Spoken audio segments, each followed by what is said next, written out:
नमस्कार, मैं हूं हरिशंकर व्यास। बिहार विधानसभा चुनाव 2015 में आपका स्वागत है। भाजपा बम बम है, उसे होना भी चाहिए। लालू प्रसाद यादव और रघुवंश प्रसाद ने नीतीश कुमार को नेता तय करने से पहले जो किया और कहा, उससे आखिर उसे लड़ाई के मुद्दे मिले हुए हैं। भाजपा का फिलहाल नंबर 1 मुद्दा यह है कि लालू यादव, रघुवंश प्रसाद, अब्दुल बारी सिद्दीकी आदि कल तक क्या बोलते थे और आज क्या बोल रहे हैं। भाजपा का प्रचार होगा कि जनता परिवार के इन नेताओं के दिल नहीं मिले हुए हैं। पहले तो जनता परिवार का विलय नहीं हुआ, फिर अलायंस में चुनाव लड़ने की बात हुई तो रघुवंश प्रसाद ने नीतीश कुमार की लीडरशिप को ही खारिज किया। कहा कि राजद में ऐसे कई लोग हैं जो एक अच्छा मुख्यमंत्री बन सकते हैं। सो भाजपा उन बयानों का हवाला देते हुए अलायंस को घेरेगा। रघुवंश प्रसाद, श्याम रजक, भोला यादव, रघुनाथ झा, जीतन राम मांझी आदि के सभी चेहरे मूलतः जनता परिवार के। इनके कहे की सुर्खियों की कटिंग काट कर भाजपा नेता रखे हुए हैं। मौन और चुपचाप काम करने वाली भाजपा यह कहने की स्थिति में है कि लालू यादव और नीतीश कुमार ने एक दूसरे को लेकर क्या कुछ नहीं कहा है। सो अब कैसे विश्वास किया जाए। भाजपा अगर कोई चेहरा पेश नहीं करती है तो नीतीश कुमार को इसका फायदा मिलेगा। बिहार में यह आम धारणा रही है कि दिल्ली में नरेंद्र मोदी और बिहार में नीतीश कुमार रहे। पिछले लोकसभा चुनाव में भाजपा को वोट करते हुए भी लोगों ने ऐसी राय जाहिर की थी। ऐसे में कोई भरोसेमंद चेहरा पेश नहीं करना क्या भाजपा की राजनीति के लिए ठीक होगा? इस पर चर्चा के लिए आज बिहार की खोज खबर रखने वाले वरिष्ठ पत्रकार सुदेश वर्मा हमारे साथ हैं। सुदेश जी, आरजेडी और जेडीयू का अलायंस होने के बाद से और नीतीश कुमार को मुख्यमंत्री का दावेदार घोषित करने के बाद से बीजेपी भी इस दबाव में है कि कोई एक चेहरा उनके मुकाबले घोषित करे। अब तक ऐसा लग रहा है कि बीजेपी एक सामूहिक नेतृत्व में लड़ेगी या फिर नरेंद्र मोदी के नाम पर लड़ेगी, जैसा उसने लोकसभा और कई राज्यों के चुनाव में लड़ा था। तो आपको क्या लगता है, क्या स्ट्रेटजी सबसे अच्छी हो सकती है? कोई चेहरा पेश करना चाहिए या सामूहिक नेतृत्व में नरेंद्र मोदी के नाम पर लड़ना चाहिए? देखिए, मुझे लगता है कि जेडीयू आरजेडी अलायंस ने खुद ही नरेंद्र मोदी को मुद्दा बना दिया है, क्योंकि जब तक अलायंस नहीं हुआ था ऐसा भी लगता था अगर नीतीश अकेले भी जाएंगे, जैसा आपने बताया नीतीश एक बहुत बड़ा चेहरा है बिहार के, और आज वो ऐसा चेहरा बिहार के पास नहीं है। तो अगर नीतीश अकेले जाते तो मुझे लगता है कि वो मेजॉरिटी ला सकते थे, क्योंकि ये जमाना चला गया कि आप कास्ट यहाँ कैलकुलेट कर लीजिए, यहाँ कैलकुलेट करिए।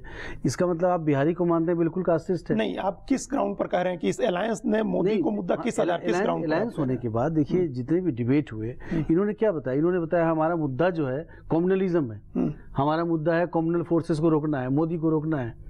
पॉजिटिव एजेंडा नहीं है कि आप क्या करेंगे। करप्शन एक ऐसा इशू है, अगर 15 साल आप मान लीजिए लालू यादव की सरकार को और फिर 10 साल नीतीश बाबू की सरकार को मान लीजिए, तो 25 साल की सरकार इनकी रही। नीतीश का जो परफॉर्मेंस रहा बीजेपी के साथ वो अलग है। तो क्या ये फिर सेट आके इतना बड़ा करप्शन के साथ कंप्रोमाइज करके क्या बिहार की जनता इसको एक्सेप्ट करेगी? ये बहुत बड़ा मुद्दा है। उन्होंने बोला है कि कम्युनल फोर्सेस को रोकने के लिए ये अलायंस बना है, तो अलायंस का एक नेगेटिव एजेंडा है। आप ये बताइए कि नीतीश बाबू का ठीक है कोई करप्शन का दाग नहीं है, कम्युनल फोर्सेस को रोकना पॉजिटिव एजेंडा क्यों नहीं हो सकता है? बता रहे हैं कैसे। जैसे आपने लालू के साथ कंप्रोमाइज किया, लालू किस फोर्स को रिप्रेजेंट करते हैं? कोई प्रोग्रेसिव फोर्स को रिप्रेजेंट नहीं करते हैं, ये कोई लेफ्टिस्ट नहीं है। उनका रिकॉर्ड है पूरा करप्शन का। आप अपने यूएसपी को, मैं क्यों चाहता था नीतीश अकेले जाए और बेधड़क को जीत जाते, बीजेपी में लीडरशिप है नहीं वहां पर।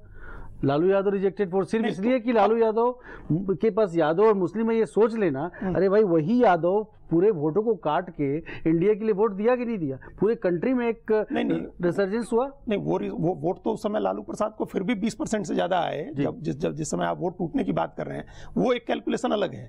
लेकिन क्या आप ये मान रहे हैं कि वो सिर्फ लालू यादव के साथ आने से नीतीश कुमार का जो पूरा ब्रांड है वो डायलूट हो जाएगा? यूएसपी डायलूट हुआ है, उनका चेहरा किसी काम का नहीं होगा है, यूएसपी उनका डायलूट हुआ है। उनको तो फिर उस चेहरे के मुकाबले कौन? नहीं, लेकिन आज देखिए होता क्या है, जब आप एक मुद्दा लेके आए कि हम इसको रोकने के लिए ला रहे हैं, और किसी को रोकने के लिए लाना पॉजिटिव है कि नेगेटिव है तो जनता तय करेगी। लेकिन जिस तरह से कम्युनल पोलराइजेशन मुझे दिखने लगा है कल के बाद से, सारे जो डिबेट हुए लोगों में भी जो कम्युनल पोलराइजेशन दिखने लगा, ये पोलराइजेशन अगर हो गया तो आप बीजेपी के हाथों की कठपुतली बन जाएंगे। बीजेपी को इससे गेन होने वाला है। अगर एक रिवर्स एक्शन हुआ तो बीजेपी मैसिव गेन कर सकती है। और आप सरप्राइज मत होइएगा कि अगर बीजेपी चुनाव जीत जाए। नहीं, बिना कोई चेहरा प्रोजेक्ट किए वो बीजेपी किसके चेहरे पर लड़ेगी? कौन सा लीडरशिप दिखाएगी? कौन आदमी मुख्यमंत्री होगा? आपको खुद पता है कि हरियाणा में बीजेपी ने कोई चेहरा प्रोजेक्ट नहीं किया था। महाराष्ट्र में कोई चेहरा प्रोजेक्ट, महाराष्ट्र में तो हम लोग एक्सपेक्ट ही नहीं कर रहे थे बीजेपी इतना बड़ा फोर्स बन के आएगी। हरियाणा में अपने आप मेजोरिटी ले आएगी।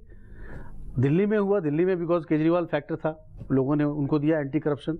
सो मेरा मानना है कि अन्ना मूवमेंट के बाद देश में एक नई राजनीति ने जन्म लिया है, अन्ना मूवमेंट। और वो मूवमेंट है मिडिल क्लास का मूवमेंट जो एंटी करप्शन है, बेस उसका एंटी करप्शन है। और इसका फायदा केजरीवाल को मिला और इसका फायदा नरेंद्र मोदी को भी मिला नेशनल लेवल में, क्योंकि Narendra Modi anti corruption pro development image के ऊपर आए। नहीं तो क्या आपको लगता है कि बिहार में बीजेपी नरेंद्र मोदी बनाम नीतीश कुमार का मुकाबला होने देगी? मुझे तो लग रहा है कि और कोई चारा नजर नहीं आ रहा। बिहार एक ऐसा एक्सपेरिमेंट है, आप कुछ भी कोशिश कर लें, अमित शाह और नरेंद्र मोदी की जोड़ी इस ब्लेम से बाहर नहीं आ सकते। किसी को भी आप बना दीजिए, प्रोजेक्ट कर दीजिए, कुछ भी कर दीजिए। ये चुनाव जो है इनके लिए एसिड टेस्ट है कि जो भी नरेंद्र मोदी का वेव दिखा था चुनाव के समय, उसके बाद अभी भी इतने जो फॉरेन टूर्स हुए, उसके बाद जो एक पॉजिटिव आया और उसके बाद जो एक नेगेटिव है, मैं इसको नेगेटिव इसलिए मानता हूँ कि बिहार में डेवलपमेंट एजेंडा होना चाहिए। बिहार को आप कैसे आगे ले जाएंगे, इस पर क्या नीतीश और लालू की जोड़ी पर बिहार की आम जनता ट्रस्ट कर पाएगी, ये बहुत बड़ा क्वेश्चन है। बीजेपी के चेहरे हैं वहाँ, सुशील मोदी सबसे बड़े नेता हैं, पिछले 30-35 साल 40 साल से वो वहाँ की सक्रिय हैं बीजेपी में, या नंद किशोर यादव हैं, या दूसरे और कई नेता हैं जो केंद्र में मंत्री हैं, कई लोग, रविशंकर प्रसाद, राजीव प्रताप रूढ़ी, तमाम लोगों के नाम हैं। इनमें से कोई लीडरशिप प्रोजेक्ट होने की गुंजाइश आपको नहीं दिख रही है? मुझे लगता है थोड़ा कठिन लग रहा है कि लीडरशिप प्रोजेक्ट किया जाएगा, क्योंकि ये चुनाव तो बन ही गया है मोदी ब्राह्म रेस्ट। क्योंकि जैसे ही आपने एजेंडा लाया दूसरा कि सबको भूल जाइए, हमको इन फोर्सेस को रोकना है। अरे क्यों रोकना है भाई, पॉजिटिव एजेंडा पर आके रोको, तो फिर एजेंडा ही बदल जाता, ये चुनाव का रंग ही बदल जाएगा। आज हम लोग जो चर्चा कर रहे हैं, शायद अगर 2 हफ्ते बाद करिएगा, देखिएगा वहाँ जाके कि पूरा कलर ही बदल गया है। और आप मान के चल रहे हैं कि जो आपके साथ बड़े कंसोलिडेटेड वोट बैंक हैं, वो वोट बैंक खिसकने में कितना टाइम लगता है बताइए? तो मतलब बीजेपी वहाँ अगर बिना लीडरशिप प्रोजेक्ट किए लड़े तो फायदे में रहेगी, ये मुझे लगता है। और मुझे लगता है यही करना चाहिए एज ए स्ट्रेटेजी उनको। सुदेश जी, बातचीत यहीं समाप्त करेंगे। प्रोग्राम में आने के लिए बहुत बहुत धन्यवाद। हमारा प्रोग्राम अब यहीं खत्म होता है। आग्रह है कि प्रोग्राम पर अपनी राय hsvyas@nayaindia.com पर ईमेल करके बताएं या hsvyas के मेरे अकाउंट पर ट्विटर करके जाहिर करें। अब सोमवार को फिर मिलेंगे इसी चैनल पर इसी समय।